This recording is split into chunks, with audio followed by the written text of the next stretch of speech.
Mobile চোর সন্দেহে বুধবার সন্ধ্যায় ঢাকা বিশ্ববিদ্যালয়ের ফজলুল হক হল থেকে তোফাজ্জল নামের এই যুবককে আটক করে শিক্ষার্থীরা নিয়ে যাওয়া হয় গেস্ট রুমে। সেখানে প্রথম দফায় মারধর করা হয়। বিরতি দিয়ে হলের ক্যান্টিনে খাবার খাওয়ানোর পর নেওয়া হয় এক্সটেনশন ভবনের গেস্ট রুমে। সেখানে রাত 10টা পর্যন্ত চলে দ্বিতীয় দফায় পাশবিক নির্যাতন।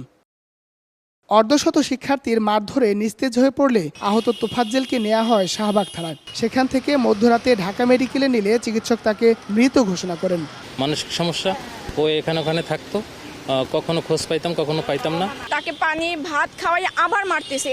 ওর থেকেও তো যারা মারছে তারা তো আরো অসুস্থ মস্তিষ্কের মানুষ। ঘটনার সময়কার একটি ছবিতে ক্রিকেট স্ট্যাম্প হাতে দেখা যায় কিছু শিক্ষার্থীকে। বিস্তারিত জানার জন্য বিশ্ববিদ্যালয় প্রশাসন কথা বলে তাদের সঙ্গে। তবে নিজেদের দায় অস্বীকার করে তারা বলেন, মোবাইল ফোন চুরি করায় জুনিয়ররা তাকে আটক করেছিল। দায় স্বীকারও করেছিল তোফাজ্জেল। ফোন আমি 7টা নিয়েছি, ফোন আছে আমাদের কাছে, ফোন আছে। পরে জাস্ট একটা জুনিয়র যে ওই স্ট্যাম্প দিয়ে করে মানে পিটাইতেছিল, তখন ফিরানো হয়েছে। নিহতের স্বজনরা জানান, বরগুনার পাথরঘাটার তোফাজ্জেল বরিশাল বিএম কলেজ থেকে অ্যাকাউন্টিং বিভাগে মাস্টার্স সম্পন্ন করেছিলেন। মা বাবা হারিয়ে কয়েক বছর ধরে মানসিক সমস্যায় ভুগছিলেন তোফাজ্জেল। ক্যাম্পাস ও আশপাশের এলাকায় ভবঘুরে জীবনযাপন করতেন তিনি। হত্যাকাণ্ডের ঘটনাটিতে শাহবাগ থানায় মামলা দায়ের করেছে বিশ্ববিদ্যালয় কর্তৃপক্ষ। গঠন করা হয়েছে 7 সদস্যের তদন্ত কমিটি।